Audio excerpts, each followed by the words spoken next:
Saudara, di dalam nama Tuhan Yesus kami sungguh syukur pada kesempatan pagi hari ini. Kami pembelajaran pada pagi hari ini, kami terus semakin mengerti prinsip-prinsip di dalam kehidupan sebagai seorang anak Allah. Kami menyerahkan waktu ini Tuhan di dalam nama Tuhan Yesus Kristus. Haleluya. Akan mereview sedikit ya. Jadi kita coba refresh. Minggu lalu kita sudah belajar tentang keluarga abdi Allah. Jadi sebelum kita belajar tentang prinsip memilih pasangan hidup, kita mereview sedikit dasar dari pembentukan keluarga Allah. Lembaga yang pertama kali dibentuk atau diciptakan Allah di dalam kitab Kejadian pasal yang kedua itu adalah pernikahan. Nah, kemudian kita belajar minggu lalu tentang rambu-rambu umum bagi orang Kristen dalam memasuki sebuah pernikahan. Pernikahan Kristen dalam kehidupan orang Kristen pada umumnya. Ya, yang pertama adalah bagaimana orang Kristen harus memiliki pasangan yang seimbang atau seiman. Kemudian yang kedua, keluarga Kristen juga harus hidup di dalam kebijaksanaan.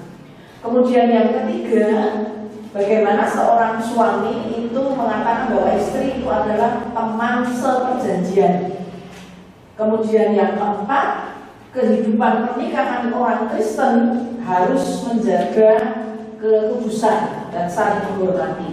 Kemudian rambu umum yang terakhir yang nomor 5 adalah kehidupan pernikahan atau keluarga orang Kristen harus berdasarkan firman Tuhan. Nah, hari ini kita akan belajar rambu khusus bagi hamba Tuhan atau abdi Allah.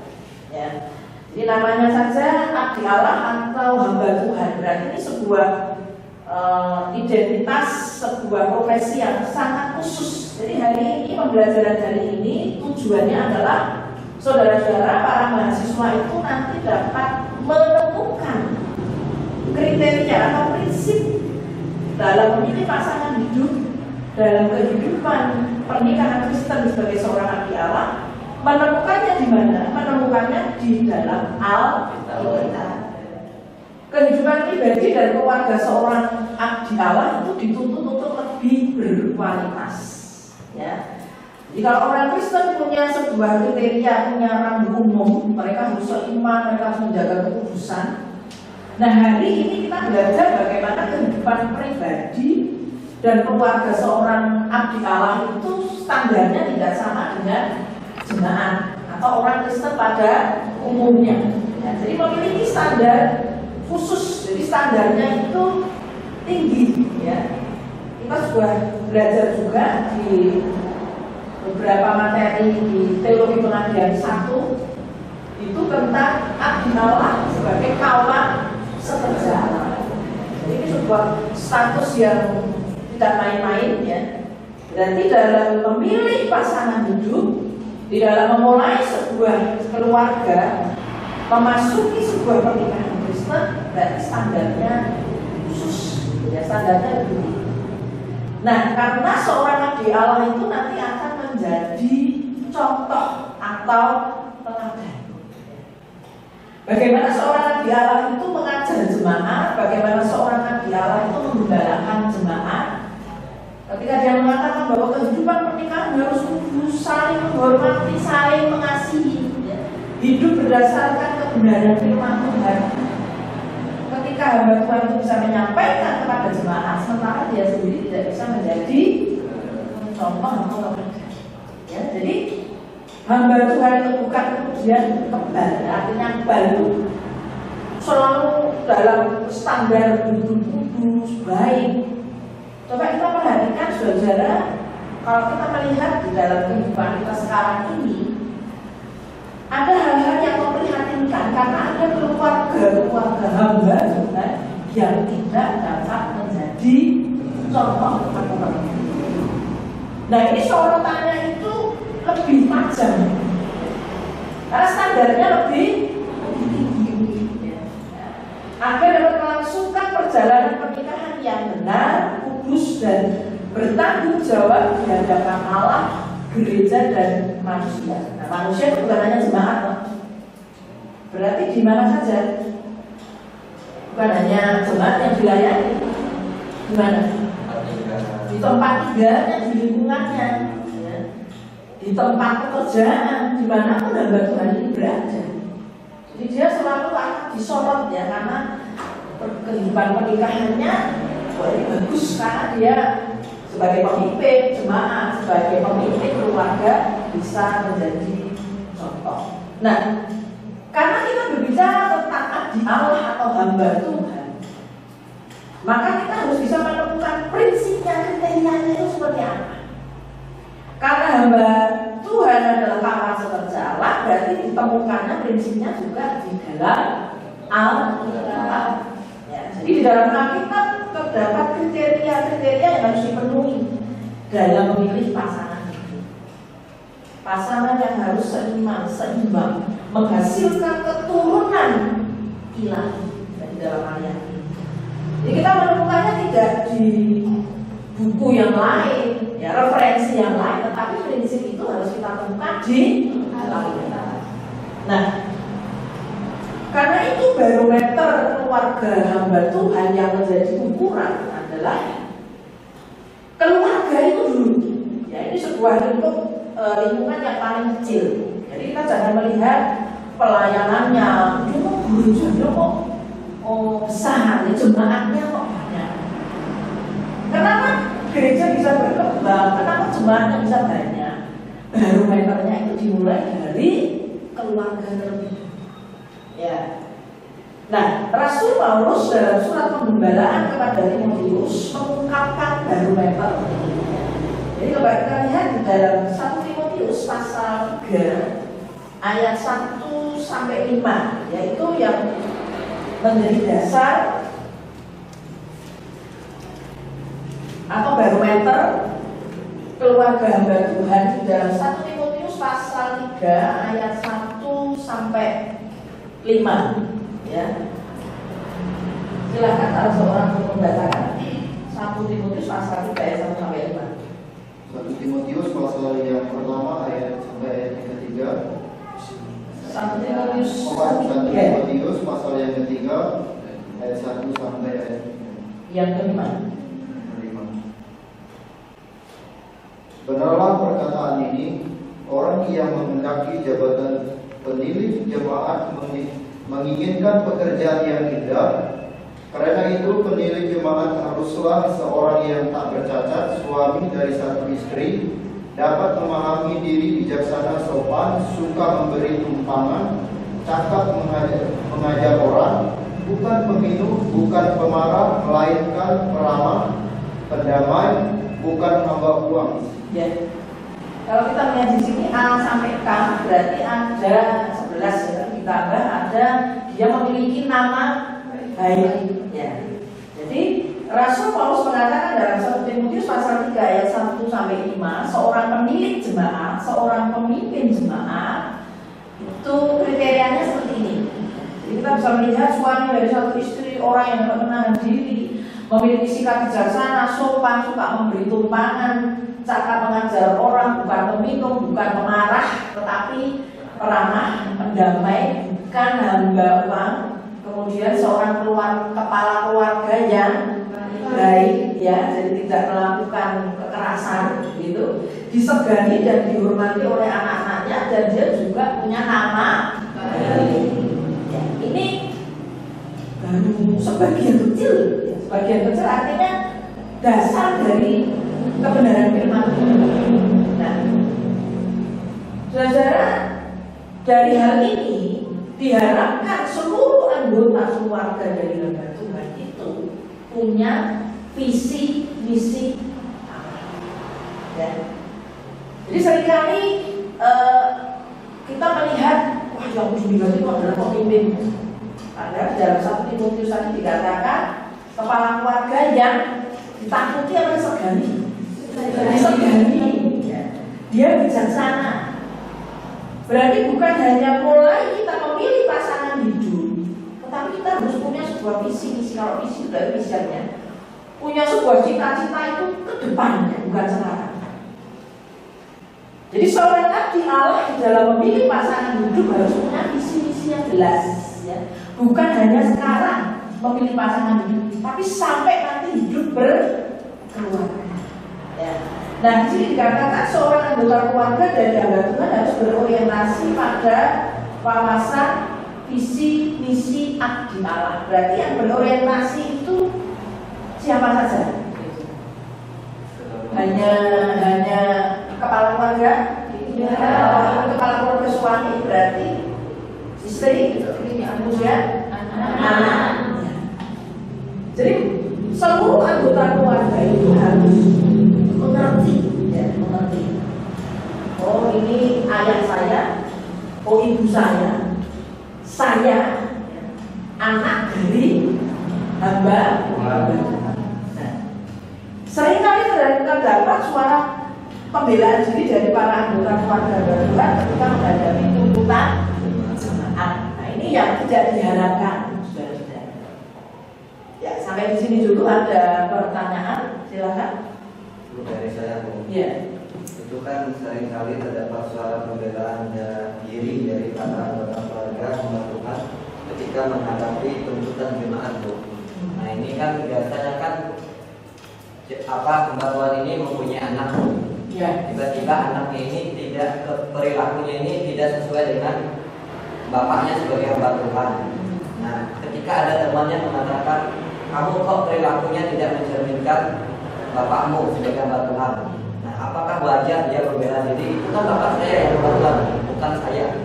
Apakah wajar dia mengatakan seperti itu atau bagaimana? Ya.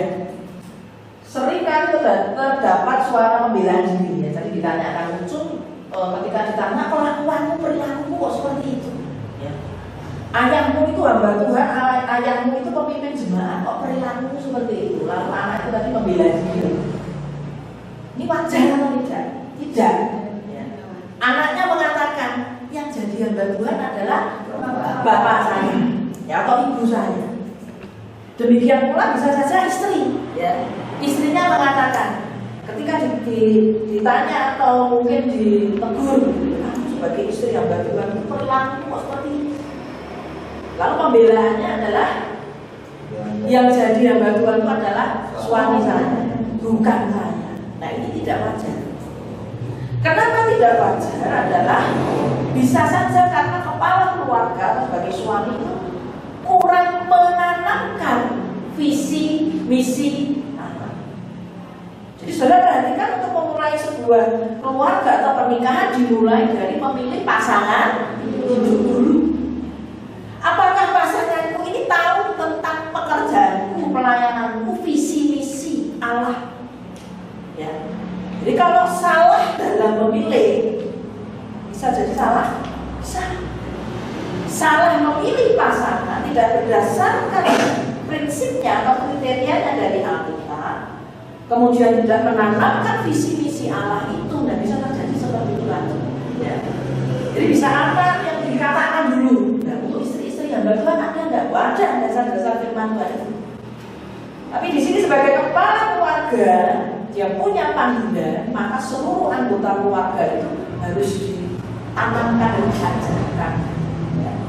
Jadi setiap anggota keluarga tahu juga konsekuensinya, akibatnya. Jadi kalau saya berbuat seperti ini saya tidak bisa beri contoh karena saya anak dari. Nah, kalau kita melihat di dalam 1 Samuel pasal 2 ayat 29 sampai 33 dikisahkan tentang keluarga Imam Eli yang tidak bisa memberikan contoh dan teladan kepada anak-anaknya. Apa yang dilakukan anak-anaknya? Apa yang dilakukan anak-anak? Apa? Dicuri. Ya. Dan kita bisa melihat konsekuensi yang harus ditanggung oleh Eli dan anak-anaknya. Ya, jadi kebenaran firman Tuhan dalam Alkitab itu diceritakan jelas. Kalau tidak bisa menanamkan, kalau tidak bisa memberi contoh, tidak bisa memberikan pengajaran, nah, anak-anaknya berbuat yang jahat di mata Tuhan. Nah, itu contoh di dalam 1 Samuel pasal 2. Nah, kemudian keluarga hamba Tuhan yang berkualitas. Tadi kita sudah belajar tentang rambu khususnya, ya. kita tidak pakai rambu umum. Ya, kalau rambu umum itu kan orang Kristen. Kita di Allah punya rambu khusus. Standarnya lebih tinggi dari jemaat. Kita punya barometer, ya. Nah, keluarga hamba Tuhan yang berkualitas itu kalau punya ukuran norma atau standar kualitas seorang abdi. Nah, kalau menurut Andra, kira-kira standar kualitas seorang abdi Allah ini kalau dilihat dalam kehidupan sekarang, ya, kita sudah ada di zaman yang sangat modern. Nah, kira-kira ada persoalan atau tidak mengenai standar kualitas seorang abdi Allah di zaman sekarang ini? Kalau menurut saya, kalau kita melihat di zaman sekarang tentunya ada masalah. Karena kita perlu menyadari bahwa kita juga ini atau hamba Tuhan ini adalah manusia biasa. Tentunya punya kelemahan atau keterbatasan. Nah, kalau kita melihat zaman sekarang ini ada banyak hal yang dapat membuat keluarga ini tidak berkualitas. Misalnya pergaulan bebas atau media sosial itu dapat mempengaruhi standar kualitas keluarga hamba Tuhan tersebut. Makanya perlu sangat penting dalam keluarga tersebut, khususnya hamba Tuhan tersebut, menanamkan pentingnya visi Allah dalam keluarga itu, atau menanamkan kepada anak-anaknya, mengajarkan kepada anaknya tentang hidup takut akan Tuhan, sehingga dengan demikian keluarga tersebut bisa dikatakan keluarga yang berkualitas di hadapan Tuhan. Ya, sekarang kita melihat saudara-saudaranya, kalau berbicara standar kualitas, kita tidak ngomongnya dulu, ya, tapi sekarang ada banyak tantangan, kendala. Bagaimana keluarga hamba Tuhan itu punya standar sesuai dengan kebenaran firman Tuhan. Tapi sekarang kita melihat di sekitar kita sekarang ini, tadi sudah dikatakan Andra, contohnya tentang pergaulan bebas, ya. Kenapa bisa terjadi? Karena kaitan dengan kemajuan ilmu dan teknologi media sosial. Belum lagi kita melihat sekarang LGBT, masalah apa? Hubungan sejenis itu sangat marak. Dirinya sebagai hamba Tuhan atau pasangan hidup seorang abdi Allah sudah harus mampu merefleksikan. Jadi kalau ditanya pekerjaanmu apa? Hamba Tuhan. Pelayananmu di mana? Nah, jadi jabatannya, hidupnya, identitasnya itu harus mampu merefleksikan diri. Demikian pula dalam memilih pasangan hidup, dia tidak sama dengan orang yang tidak kenal Tuhan. Ya, dia tidak sama dengan orang Kristen pada umumnya. Ya, jadi harus merefleksikan diri. Ya. Standar norma sikap dan seluruh kepribadian dan pasangannya harus memenuhi kriteria sesuai dengan panggilan. Baik atau tidak baik waktunya, nyatakanlah apa yang salah, tegurlah dan nasihatilah dengan segala kesabaran dan pengajaran. Ya. Jadi di sini dikatakan, kita lihat di situ ada amanat agung, ya. Ya, ini terdapat di mana? Ya, ini tidak bisa dilipaskan. Matius ayat. Ya. Ini tidak bisa dilepaskan, ya, dari kehidupan seorang hamba Tuhan. Jadi yang pertama tadi harus berpadanan dengan panggilannya. Kedua, siap. Tidak siap harus siap. Harus siap memberitakan firman. Nah, ini kaitannya dengan setiap orang dipanggil secara khusus menjadi hamba Tuhan dalam segala keadaan, tidak boleh berhenti dalam menjalankan. Tidak bisa siap atau tidak siap, kita harus siap, ya, menyampaikan firman. Nah, kemudian rambu yang ketiga, nah ini tambahannya dari 1 Korintus pasal 9 ayat 16. Karena jika aku memberitakan Injil, aku tidak mempunyai alasan untuk memegahkan diri, sebab itu adalah keharusan bagiku. Celakalah aku jika aku tidak memberitakan Injil. Ini sebuah keyakinan, sebuah kemauan, gitu ya. Jadi kalau aku tidak memberitakan Injil itu celaka. Dan apakah di bijaksana bila setiap hamba Tuhan dalam memilih pasangan hidup menempatkan jiwa misioner bagi pasangannya. Ya, jadi bukan hanya kita, tetapi kita juga bisa mengamankan, mengajarkan juga sama-sama punya jiwa misioner. Jiwa misioner itu jiwa misi untuk memenangkan jiwa. Ya. Di Allah, namanya saja sudah di Allah.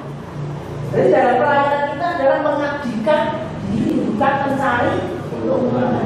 Nah, pasangan suami istri yang adalah di Allah harus menyadari benar-benar bahwa kehidupan mereka punya sasaran atau tujuan. Beda dengan mencari kehendak manusia, tapi yang dicari kehendak Allah.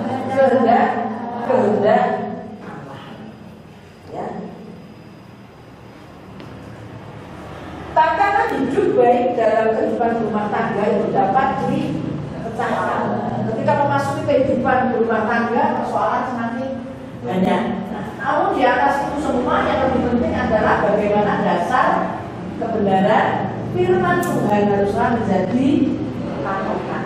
Ya, sekali lagi kita menjadi contoh, diumpamakan seperti kita ada di rumah kaca. Jadi semuanya kelihatan.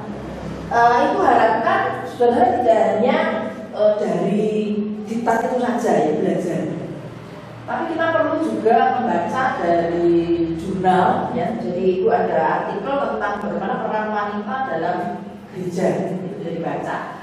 Lalu yang digarap oleh Bapak Pendeta Dr. Marulan Pasaribu ya, dengan sebuah judul merajut prinsip-prinsip dasar pernikahan dan keluarga bahagia. Jadi diharapkan saudara juga menambah wawasan dengan membaca buku ini, tambahan refleksi supaya kita semakin memahami, semakin mengerti ya, bukan sekedar paham ya. Terlebih lagi tadi tujuannya adalah untuk bisa menemukan prinsip. Nah, kemudian yang terakhir saudara, setelah kita belajar ini diharapkan ketika kita menggolkan tentang memilih pasangan hidup, kita akan menjadi sebuah keluarga Kristen, keluarga hamba. Ya, kita sudah belajar hari ini tentang prinsip memilih pasangan hidup dan panduan khusus tadi.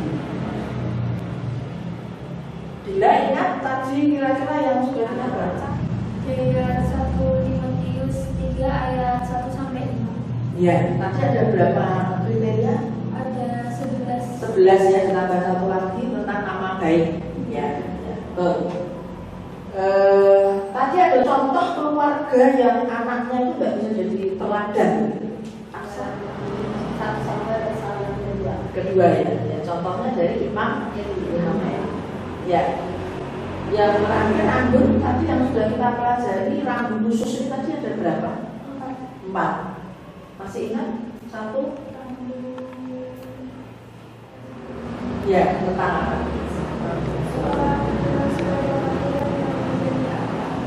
Ya, kemudian lalu yang kedua?